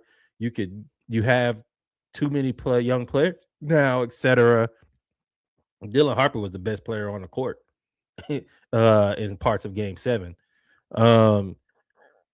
With that being said, I will say OKC's offense was pass the ball to SGA, dribble around. At the beginning, see if we can get Chet involved. Chet scary, pass the ball to SGA, dribble around, and they just loaded up the side. Not having Jalen Williams, J-Dub, not having AJ Mitchell. That's 2 of your top 4 scorers gone, and Chet guard self-check. So that's 3 of your top 4 scorers gone. And also, I have to give this little caveat is they also had a first-round draft pick who was hurt. And as a team that's kind of built on adding new pieces, I know he didn't play this season, but you need to draft and draft well. And drafting a guy and him not being able to get on the floor because of an injury, it puts you in a very tough situation. I think that especially in the West where you're going to need Wemby is essentially going to be the new Shaquille O'Neal, where you probably have to have 4 real bigs to kind of throw at him. Thomas Sorbo would have been a great addition as one more. Now, we're going to get on chat, but like I said in the chat, and I want y'all to tell me, I think that we're going to have a level set on what we think the expectation is for the guy getting defended by Wembanyama. He is on pace and potentially could be the greatest defender in NBA history. I keep joking with y'all, but I'm dead serious. They're going to name that DPOY after him. It is going to be the Victor Wembanyama Defensive Player of the Year award by 2050. I feel very strongly about that. Man, I hear you. I understand that you being guarded by possibly the greatest player of all time. Or at least greatest defensive player of all time. Possibly the greatest player of all time when it's all said and done. Hey, if he would have chipped this year, he Mahomes in that thing. But to me, it's less about level setting what your expectations are versus being scared. You play like a little word that we're not gonna say, a little beep, play like a little bitch. And you 2 shots. Like, and it was points where Victor wasn't guarding him. Victor was, Victor be trying to close out. He tried to do everything because he's young and he's spry and he feels like he needs to basically be the defensive player of the year. So he was guarding everybody. And it was like, now that pterodactyl is flying around. He is flying around like a condor too. Now let's keep it real. And in the games that they won, they took advantage of that. You pass it out to the corner. He's going to go try to stop the short corner. You roll to the basket. Chet then comes there, or he's open on the wing. They would get Chet the ball, and Chet would just be like, he would freeze. And I'd be like, bro, Victor, even though he's a pterodactyl, you ain't the smallest dude. You 7'2" by yourself. That's the part that's frustrating is that he got this ain't that and that ain't this. Let me tell you. I hear you. It to me is very similar to how he's very much so Rudy Gobert on steroids, where people I don't think always notice how few shots teams are willing to take in the paint because Rudy's in there and like, nah, I don't even if I can't see him, I can't shoot. And if I can see him, I'm definitely not shooting. Wemby is legitimately everywhere. In the paint, at the 3-point line, under the basket, all at the same time.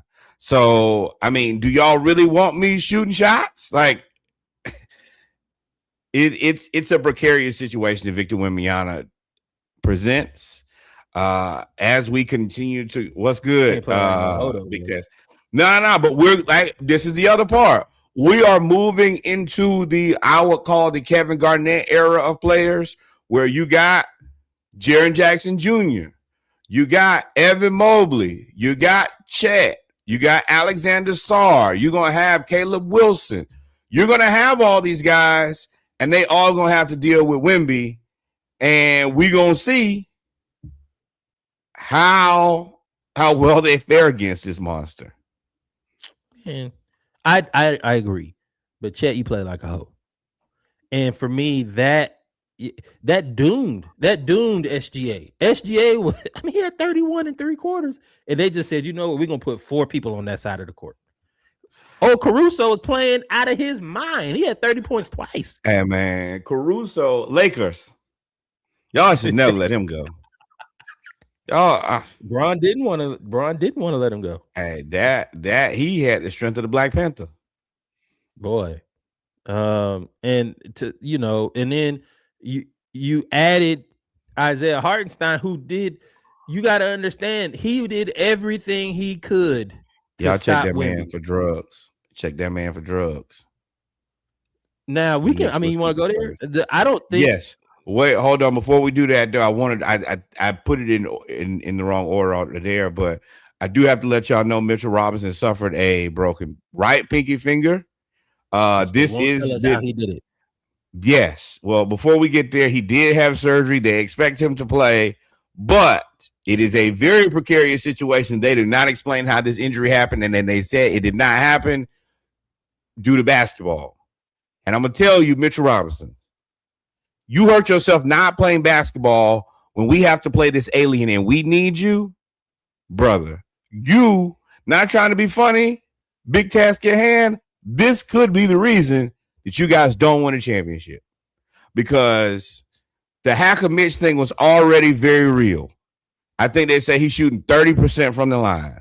Well, I assume if he has a broken pinky finger, that shooting percentage is going to go down, which I don't know how it can go down any lower. And that is going to put y'all in a very bad situation, because that means that they could potentially exchange 2s for 0s. I appreciate your opinion too, because I am trying to be objective.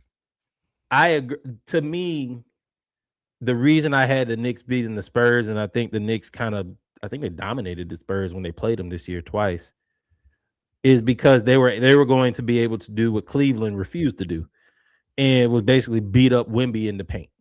Right. Correct. If they were, Mitchell Robinson is better than Luke Cornett, and Luke Cornett had maybe the block of the playoffs, maybe the best block we've seen in a while. But Mitchell Robinson and Luke Cornett should be battling. Karl Anthony Towns would force Wemby to either come out of the paint, or they're going to put somebody smaller on Karl Anthony Towns, and he's a very good passer. To me, and he's going to give him hell just because Karl Anthony Towns, he's solid. Yeah, y'all call him that personality-wise, he may be soft, but he's 260 pounds now. Yeah, and Wemby, that's the one thing that Wemby's had the most issues with, is a person with some weight. And he might be the big purr, but he might be a tiger. And he's playing with something to prove. Like, you got to realize also the Knicks are desperate. We've talked about the cap situation. You've talked about it a lot.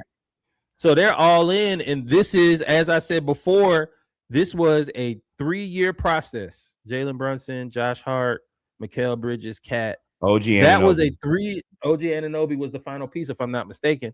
That was, maybe Cat was, but that was a 4-year plan. And this is what you planned for. Putting them together, creating the chemistry, getting the right coach. Getting the right coach. And hell, we know you also have to be fortunate. Jason Tatum leg falling off. Check box. Tyrese Halliburton leg falling off. Check box. The Magic not being who they thought they were. Check box. Magic getting the Pistons out of here. Check box. The Sixers getting older. This is best case scenario. And you were in a position where you were able to sweep the Cavs and allow OG Anunoby extra time to get rest. And now this happens. And I 1000%, number one, when we talking finals, championships, trophies, ain't no rules left. Tyler Kolek. I mean, not Tyler Kolek. Bismack Biyombo. Break his hand, brother. Break the rest of them. Y'all can be mad. They won't remember that. Nobody will care. Oh, you cheated. Oh, that was a technical foul. That was a dirty play. Bro, Wemby able to do it in the face. And we like, hey, he's the greatest we've ever. Like, bro, if you win, dog. Like, and to me, well, my bad. Okay. No. Keep going. I like the graphic. To me, the Knicks, because they're such a grown team, right? I think OG Anunoby, they're going to be, and they're bigger. The Knicks are bigger than the Thunder's players that were out there in the backcourt, right? You had Karson Wallace. I think you had all them other players that don't play. Isaiah Joe. The players, OG Anunoby is strong, and now he's rested. Mikal Bridges is still 6'8". Like, he can guard Dylan. The only person that's going to be in trouble is Fox. Because Fox is so fast. But now, you can guard Dylan, you can guard Castle, you can guard Vassell, you can guard Keldon Johnson. All of that is switchable. Yeah, but I will say this is where, number one, I forgot to say this earlier. I can guarantee you one thing the Spurs are never going to do is trade for Giannis Antetokounmpo. Y'all can get that out y'all mind. It will never materialize. But not anymore. They're in the final. Having Devin Vassell at 200 pounds, having Champagnie at 217 pounds. Champagnie, that's the other guy.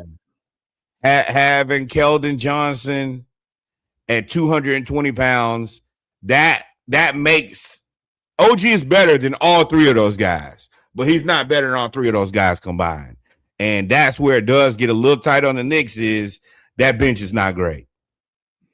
It's solid. Deuce McBride, you better strap up, big dog, because you gonna have to guard Castle, whoever. I don't even know who you put. I guess you put Brunson on Champagnie. Who you gonna have to guard? Castle, De'Aaron Fox, or Vassell, and that ain't no day in the park. Especially it's Castle. The fact that the Spurs got a whole five. That's not a good team in the NBA, but. They probably the worst team in the NBA, but I've seen worse lineups. Luke Cornett, Harrison Barnes, Carter Bryant, Keldon Johnson, and Dylan Harper. So a whole nother five guys that all can play. Every one of them. Luke is a very solid, large backup center who can play with Wemby. Harrison Barnes is the veteran of all veterans. Carter Bryant is a young guy coming into his own that plays tough defense. You got Keldon Johnson, Dylan Harper off the bench. Knicks ain't got that. And fortunately, they got the rest. That helps them out a lot. And they didn't have to go 7 in a dogfight like the Spurs did. But Deuce McBride, Jordan Clarkson, Myles. I mean, your boy that just broke his pinky. Mitchell Robinson. Who's the three? Who's the three that comes off the bench for them? They don't have one. No, they're not going. They don't go 5. They go like 8, 9. I think that it might be in their bed. Oh, Landry Shamet is who they've been playing. I don't know why Diawara hasn't been able to get any minutes. Hoop Porty hasn't played enough, but they kind of tight on players. You're gonna have I mean, I said in the group, you might have to go Tibbs strategy for this finals. Just everybody play 48 minutes. Yeah. Oh, well, we're in the finals now. Tibbs, you come back, be assistant coach. What would you run? 42 minutes a game? 42. Now, you can't get in foul trouble though, Cat. That's the scary part for the Knicks. If Cat gets in foul trouble, it's over. Barbecue chicken. It is over because it's over. Because Mitchell, if Cat's in foul trouble, I will make sure that Mitchell Robinson shoots every free throw. Because I'm not letting these other guys beat me. Hell no. Brunson's ain't gonna have to get Dylan Harper or whoever guards, but they're gonna put Castle on him. Then Dylan there is no answer. There is no short answer for that. It ain't we'll just get him in foul trouble. I got Spades over here. All right, Fox in foul trouble. Play Harper. Castle in foul trouble. Play Harper. Okay, Devin Vassell in foul trouble. Play Keldon Johnson or Carter Bryant. Oh, Champagne in foul trouble. Play Harrison Barnes. Or move Victor to the Bryant 4 on Brunson. Right. Yeah, Brunson, you're gonna have to draw 27. Boy, I know the league happy about this. No flopping, nothing. If the Spurs win, no flopping. The flopper Brunson doesn't win. SGA flopping don't win. But they got everybody out of here. Ethical basketball. Yeah, Spurs. Yeah. So now that we've talked through this, who you got?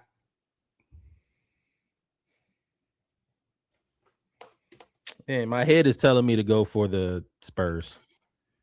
My heart, I really want to see Knicks fans, my Knicks friends, win. I really do. Because, they do deserve like I said before, I'm a Georgia fan. I know what it's like to be the butt of jokes for my entire life. Like, remember, the Knicks won in the 70s. We the unks, and we ain't even that old. So I would like to see them win because I know that they would be so excited and happy. The people in New York would be obnoxious. They would be obnoxious. That's the only thing. The majority of Knicks fans I know are good people. I will say that. But them people actually there outside of Madison Square Garden, it'll be a war zone. That shit will legitimately turn into Gotham. Joker will appear. Going Knicks because I want to see him win it. And I also want to see Victor lose. Not because I hate him, but because I want to see him mad. I want to see him come back next year and be so angry that he could be like, yo, I'm trying to go 82-0. That's what I want to see. I want to see vengeful Victor. I want to see Darth Vader. I don't want to see Anakin Skywalker. I want to see you angry. I want to see you pissed. That's what I want to see.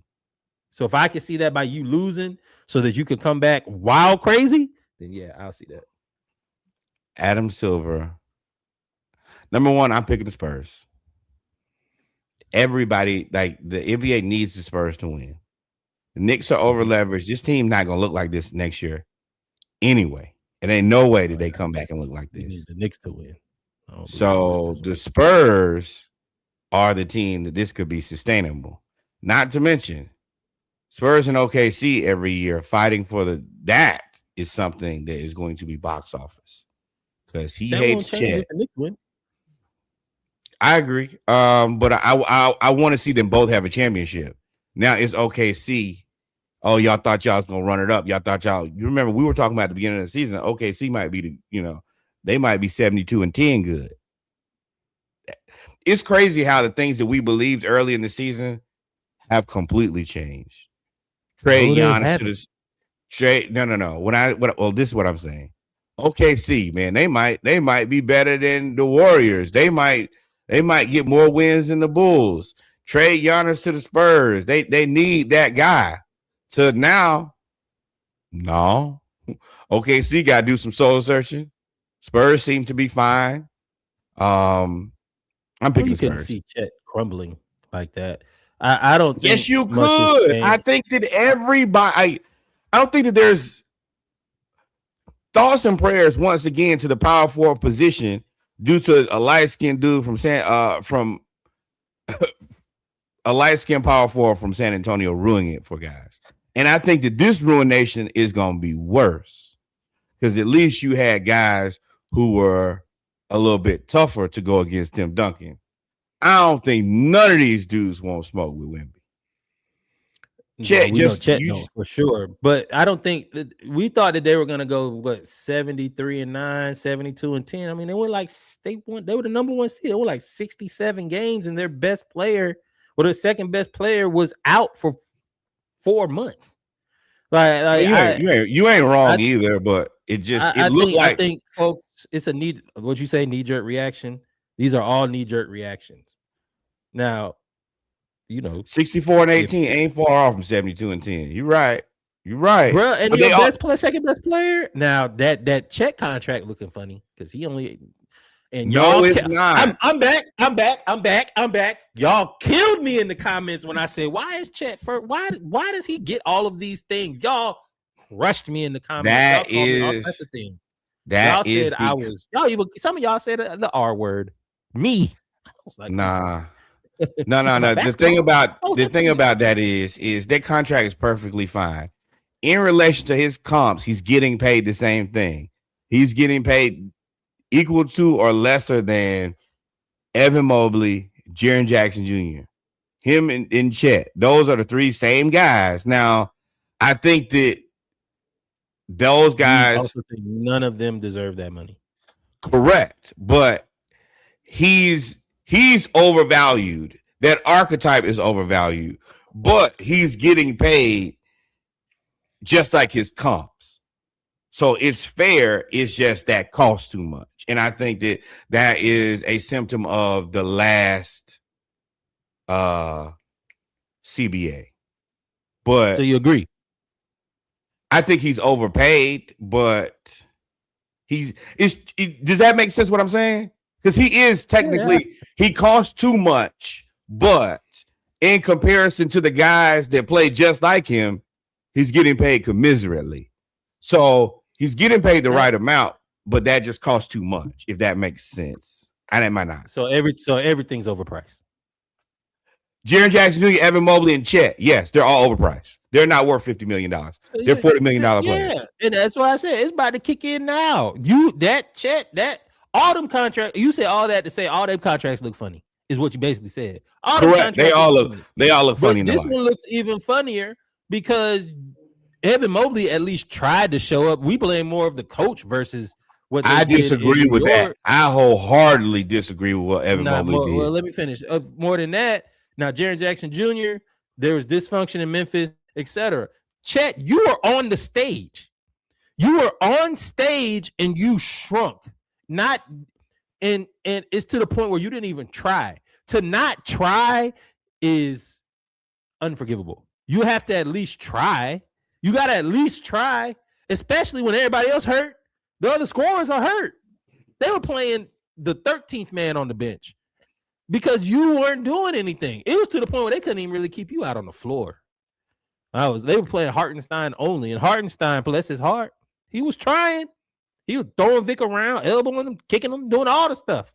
But, bro, it's only so much. You have to have multiple people. And when you check out like that,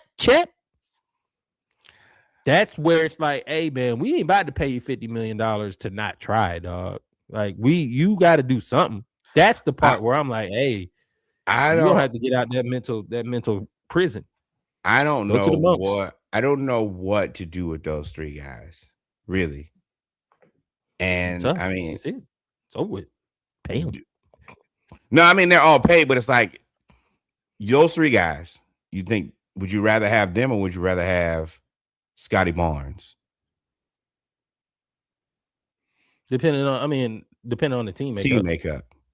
Or I mean, does Paolo fall into this conversation with these guys too? He's not as skinny. No, he not as skinny, so he don't get dropped in this conversation. And he's not. He don't play defense. He's not a defense first guy either. You're right. These guys were first team all defense, if I'm not mistaken. Right. 2 defensive player of the year. Yeah, you're right. Yeah, I guess it's these three, the three amigos. But it's a weird place for them to be in because they contracts. It's probably gonna be 2 years before their contracts are okay. Now that is the other part. Like they're bad now, they won't be bad forever. And you also hope that they improve. Now that is the problem is I don't know where they improve. I don't see Evan Mobley picking it up on offense by that much more. Jaren Jackson Jr., I mean, I know where he can improve by getting a fucking rebound. I don't know if he's interested in that.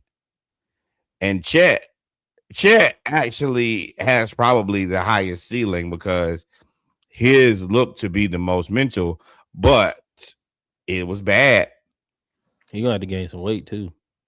You can't be getting blocked by Devin. That's the same thing he was getting mad at other centers for. You can't get blocked by Devin Vassell. You 7'2". Now, I mean, speaking of Scotty Barnes and Devin Vassell, them Florida State guys come out and play defense. That's one thing. That's when their coaches was. That's one thing that nobody knows about Florida State. They were so worried about football. Hey, Florida State put a bunch of guys in the NBA, and they all just play defense, and they was all long and rangy. But yeah, because you got Jonathan Isaac too. Correct. It's kind of crazy to have that run of players. Terrence Mann too. Like you had a bunch of you just talked about were on the same team. Yeah. But this comes to the end of the show. We have picked the finals. I am going with the San Antonio Spurs. My comrade has chosen Heartfelt Sentiments and the New York Knickerbockers. Now, I will say that I still will laugh if y'all blow it. Like if y'all are winning and then y'all blow it, I'm still gonna laugh at you. But I would like to see y'all win. Reggie, like that ain't my team. That ain't my team. Precedent need to be set now. Paul George, Hall of Famer or no? Probably. I figured you would say that. I mean, folks was debating me, said I was wrong. I was like, y'all crazy. Tracy McGrady in the Hall of Fame. He is probably in the same conversation of a guy, to a lesser degree, but kind of like the Matt Ryan, where his stats are so good that it's like, well, you can put in guys way less than him. That was my whole point. I was like, bro, once y'all let people less, then the only thing about Paul George is it's different from Matt Ryan. Is Matt Ryan was literally just never hurt. Paul George is always a little hurt and been hurt forever. But hurt don't matter after that leg injury. He's never the same after that leg injury. And that leg injury was gruesome. Like one of the worst ever. That's right up there with old boy Louisville kid. Georgia State, Louisville. Right. You literally took the words out of my mouth. But yes. Because that picture is edged in my brain of I'm sorry. I'm sorry that you have to be stuck with that trauma. It's there. It'll never go away. It'll never go away. That's tough. But yeah, we've come to the end of episode 233 of the SplashCast Monday Night Raw. We have a few more episodes left before we take a break because we're not gonna just cover baseball for the whole summer. So we're gonna get through these finals. Get to the draft, and maybe the draft will be probably be it until 4 weeks. August 23rd. Draft is 23rd, I believe. 28, something like that. So with that being said, ladies and gentlemen, y'all make sure y'all tune with us this month because July and August, most of August, we will be chilling. July we will be off. August will be our preview shows. We will do preview for the upcoming seasons. But yes, we ain't missing anything. Take us out. NBA draft, June 23rd, June 24th. Thoughts and prayers to Ansa Saleh. Hey man, go get us another one. With that being said, number one. More black baseball. Shout out to Mike Harris. You kicking ass, brother. You are kicking ass. Number 2, shout out to Kev in the back. What up, though? Number 3. Number three, the historically black college university your auntie went to, your uncle went to, your cousin, you went to. Send some money over there. Send it.